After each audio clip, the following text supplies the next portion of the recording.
CM Yogi Adityanath क्या कुछ कह रहे हैं, सुनते हैं। इस प्रयास उत्तर प्रदेश पुलिस ने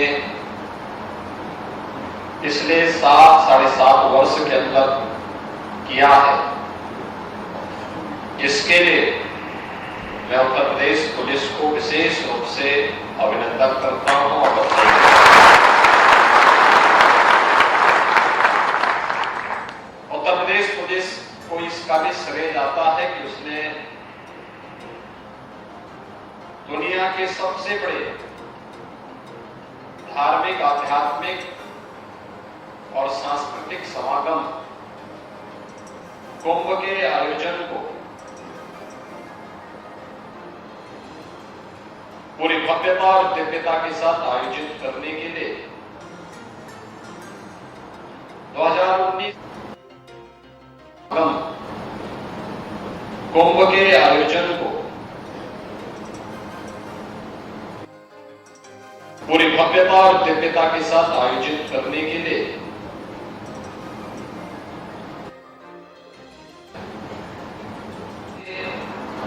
भाग है उत्तर प्रदेश पुलिस में आने के बाद। और उत्तर प्रदेश पुलिस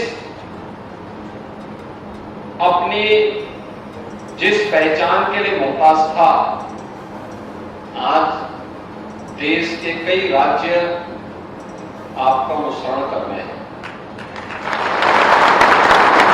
आपकी क्षमता से, आपकी कार्यकुशलता से, आपकी व्यावहारिक दक्षता से और तकनीक का बेहतर उपयोग करते हुए कैसे हम सुरक्षित माहौल जनता जनार्दन को दे, इस दृष्टि से भी उत्तर प्रदेश पुलिस ने अनेक मानक पढ़े हैं। उत्तर प्रदेश की छवि को बनाने और उसके माध्यम से उत्तर प्रदेश के अंदर आम जनमानस के मन में एक विश्वास पैदा करने और उस विश्वास के माध्यम से दुनिया के सामने उत्तर प्रदेश की छवि को बेहतर बनाने, इन तीनों का आपस में समन्वय है और संबंध है।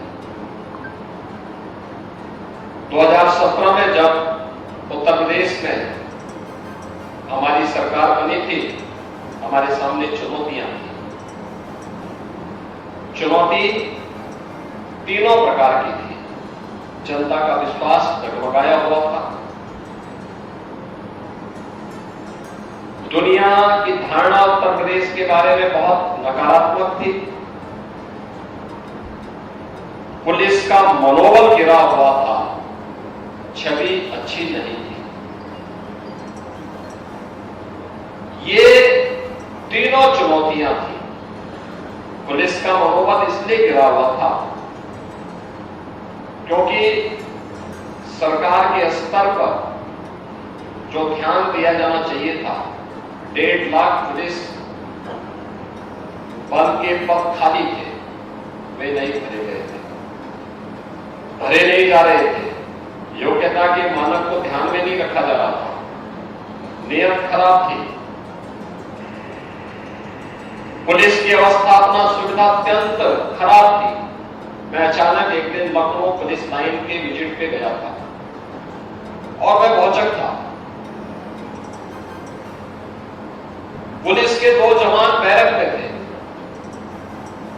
जब मैं बैरक के अंदर अचानक झांका तो मैंने देखा कि दोनों जवान अपनी रात्रि की ड्यूटी के बाद वहां पे आए होंगे, सोए थे।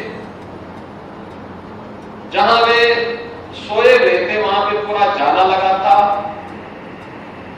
ऊपर छत के ऊपर कुछ भी नहीं था, एस्बेस्टस टूटा हुआ था।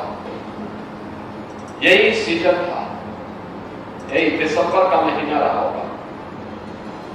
मैं भौचक था, तो मैं जैसे पीछे हटता था तब तक एक जवान की आंखें खुली, उसने मुझे देखा तो तुरंत खड़ा हुआ।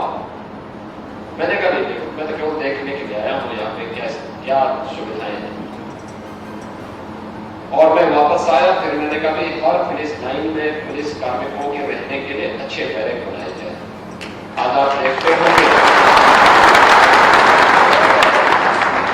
बड़े नगरीय क्षेत्रों को छोड़ दें तो छोटे नगरों में जो सबसे ऊंची मीनार होगी वो पुलिस की बैरक होगी। पुलिस कर्मियों के रहने के लिए जो व्यवस्था, पुलिस हो या पीएसी के जवान हो, उनको बेहतरीन अवस्थापना सुविधा बना दी गई।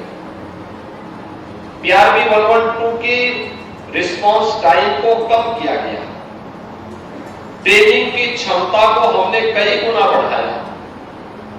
पुलिस को आधुनिक सुविधाओं से लैस किया जाए, इसके लिए भी सरकार के स्तर पर समयबद्ध निर्णय लिए गए और उत्तर प्रदेश पुलिस की भर्ती की प्रक्रिया को पूरा करते हुए 1,54,000 से अधिक पदों को भी हम लोगों ने भरने के साथ ही वर्षों से अटके हुए प्रमोशन की प्रक्रिया को भी तीव्र गति से आगे बढ़ाने का काम 20-20 वर्ष से प्रमोशन नहीं हो रहे, ये सभी कार्य आगे बढ़ाए गए। परिणाम क्या था? मुझे याद है जब 2019 का कुंभ हो रहा था, उसी समय उत्तर प्रदेश के अंदर पहली बार प्रवासी भारतीय दिवस का कार्यक्रम विदेश मंत्रालय के द्वारा वाराणसी में आयोजित था और जितने भी दुनिया के देशों से आए हुए प्रवासी भारतीय थे, लगभग 8,000 के आसपास उनकी संख्या थी। वे लोग प्रयागराज में भी आए थे, कुंभ में आए थे। उनके साथ मुझे संवाद करने का अवसर प्राप्त हुआ था। मैंने उनसे पूछा, भाई आपको क्या अच्छा लगा कुंभ में? पहले भी आप आए थे? उन्होंने कहा साहब हम पहले भी आए थे। तो मैं तो ये मानता था कि वे मुझे बताएंगे कि हमें इंफ्रास्ट्रक्चर अच्छा लगा, लेकिन प्रवासी भारतीय जिस देश से आए थे, दुनिया के लिए विकसित देश है, उनका इंफ्रास्ट्रक्चर हो सकता है इससे भी अच्छा रहा हो। उन्होंने उसकी चर्चा उतनी नहीं की। स्वच्छता के बारे में मैं मानता था कि हो सकता है स्वच्छता के बारे में कहेंगे, उन्होंने उसकी भी चर्चा कम की, क्योंकि वे जहां से आए थे वहां पे उनको स्वच्छता का वो मानक देखने को मिलता है। लेकिन उन्होंने एक बात की चर्चा जरूर की।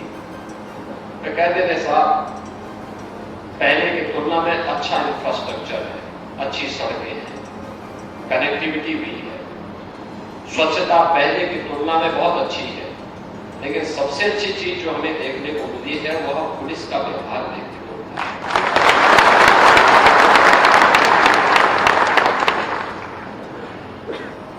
यानी अगर ये कॉमन मैन इस बात की चर्चा करे कि पुलिस का व्यवहार अच्छा है, तो मुझे ये लगा कि हम जो मेहनत कर रहे हैं पुलिस की छवि को गढ़ने के लिए, प्रदेश की छवि को दुनिया के अंदर बेहतर बनाने के लिए, वास्तव में हमारी ये साधना अच्छी दिशा में बढ़ रही है कि उत्तर प्रदेश पुलिस ने 24 करोड़ श्रद्धालु आए थे 2019 के प्रयागराज कुंभ में, और उनके मन में इन तीनों बातों का गहरा असर गया था, क्योंकि ज्यादातर वो भारतीय थे और भारत के अलग अलग राज्यों से आए थे, उसमें भी ज्यादातर उत्तर भारतीय थे। उन लोगों को यहाँ की स्वच्छता, सुव्यवस्था तो पसंद आई, उन सब ने तारीफ की थी पुलिस की व्यवहार की थी। और पुलिस के उस व्यवहार में सबसे पहले मैं आपका आह्वान करूंगा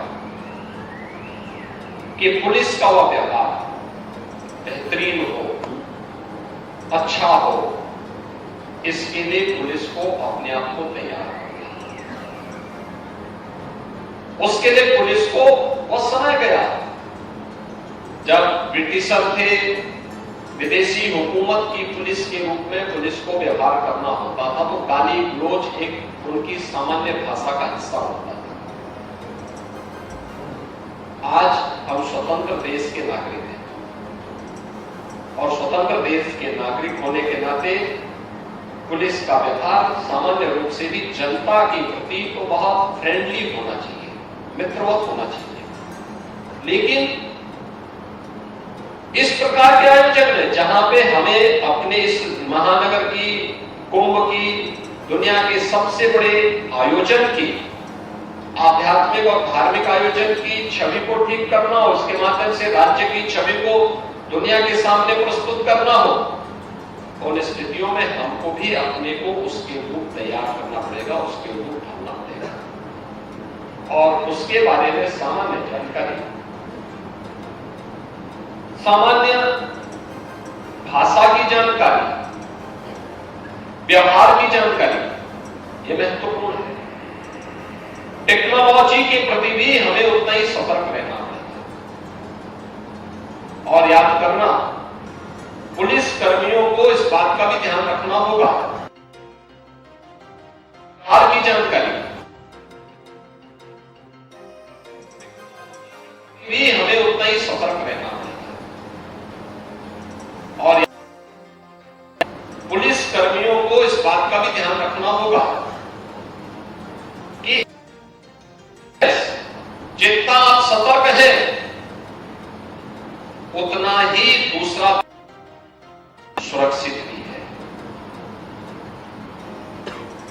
पहले लगा रहता था ना, लोग साइनेजेस लगाते थे,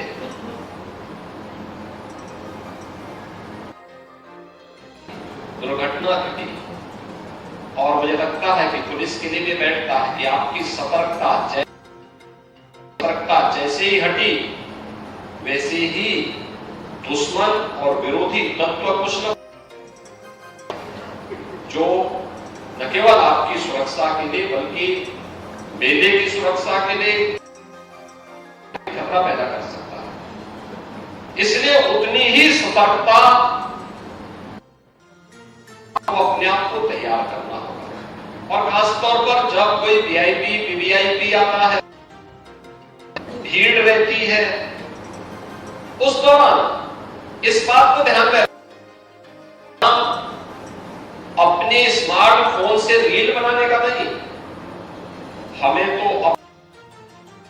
ड्यूटी को ईमानदारी पूर्वक निर्वहन करके इस कार्य को सफलतापूर्वक ऊंचाई तक पहुंचाना, उसके लिए सतर्क रहना। कोई ऐसा तत्व तो नहीं घुस गया है भीड़ में जो अव्यवस्था पैदा करे। याद रखना, का स्वभाव भगदड़ का होता है। थोड़ी भी अफवाह लोगों तमाम लोगों की जान माल के लिए खतरा पैदा कर सकता है। हमें उससे कोई जानवर न घुसने पाए, कोई कुत्ता न घुसने पाए, कोई अफवाह न फैलाने पाए, तत्व न घुसने पाए जो समाज का दुश्मन हो, देश का दुश्मन हो। और आपके लिए, क्योंकि कहीं ऐसी दुर्भाग्यपूर्ण घटना घटित होती है तो सबसे पहला कि पुलिस क्या कर रही है, पुलिस को कटघरे में नहीं खड़ा। इसलिए पुलिस के लिए बचाव का बहुत बड़ा माध्यम बनती है। दूसरा, टेक्नोलॉजी का उपयोग करना। याद रखना, जो कुछ भी घटित हो रहा है, एक हमारा संवाद बेहतर सोशल मीडिया और डिजिटल मीडिया प्लेटफॉर्म के एनालिसिस करने का मुख्यालय IIIC ये सभी करेंगे। लेकिन अपनी दृष्टि से सतर्क रह करके इस पूरे कार्यक्रम को सफल आयोजन करने के लिए 1 जनवरी के बाद यहां पे भीड़ बढ़नी शुरू हो जाएगी। कुंभ का अब ये महाकुंभ होने जा रहा है। 19 के कुंभ, अगर 24 करोड़ श्रद्धालु आएंगे तो मान के चलिए कि इस कुंभ में 40 करोड़ तक की संख्या, 40 करोड़ लोग। याद करिए, दुनिया के जो तमाम, अगर 40 करोड़ की हम बात करते हैं तो भारत और चीन के इसकी 40 करोड़ की आबादी, तो मुझे नहीं लगता है कि इतनी आबादी किसी की। में श्रद्धालु यहां आएंगे और उनके सामने आपके लिए उत्तर प्रदेश पुलिस की छवि को फिर से दुनिया के सामने प्रस्तुत करने का और उत्तर प्रदेश पुलिस बल से जुड़े हुए सभी संगठनों को बेहतर समन्वय के माध्यम से तकनीक कार्य करना है। उत्तर प्रदेश की छवि को दुनिया के सामने फिर से प्रस्तुत करना है। सफलतम और सुरक्षित कुंभ होगा तो श्रेय आप ही को मिलना है। स्वच्छता के अभियान के साथ जुड़े हुए लोगों को इसका श्रेय मिलना है। सहभागिता सबकी होगी, लेकिन हकदार वही होगा। सुव्यवस्थित कुंभ होगा तो प्रशासन और उसका श्रेय देंगे और इसलिए सभी को मिलकर के एक सुव्यवस्थित कुंभ को अब डिजिटल कुंभ के रूप में प्रस्तुत करना है। प्रधानमंत्री जी के आगमन पर डिजिटल कुंभ की जो अवधारणा होगी उसको भी कैसे हर एक चीज सुरक्षा में कैसे हम डिजिटल प्लेटफॉर्म का उपयोग कर रहे हैं, कैसे स्वच्छता में डिजिटल प्लेटफॉर्म का उपयोग कर रहे हैं, कैसे अन्य कार्यों में हम प्लेटफॉर्म का उपयोग कर रहे हैं, ये सभी कुछ उनके सामने प्रस्तुत करने का एक अवसर प्राप्त। आप सबने अब तक अच्छे मानक पड़े। आने वाले 13 फरवरी के बीच 45 दिन के प्रयागराज महाकुंभ के लिए देश की सुरक्षा के लिए आप उसी तत्परता के साथ जो आप इसके लिए देश के अंदर जानी जा रही है, उसी सतर्क और व्यवहार कुशल पुलिस बल के रूप में आप अपने आप को स्थापित करेंगे। के प्रति, इस पूरे प्रशिक्षण के प्रति और महाकुंभ के इस पूरे आयोजन के प्रति मेरी मंगल में शुभकामनाएं आप सबके प्रति हैं।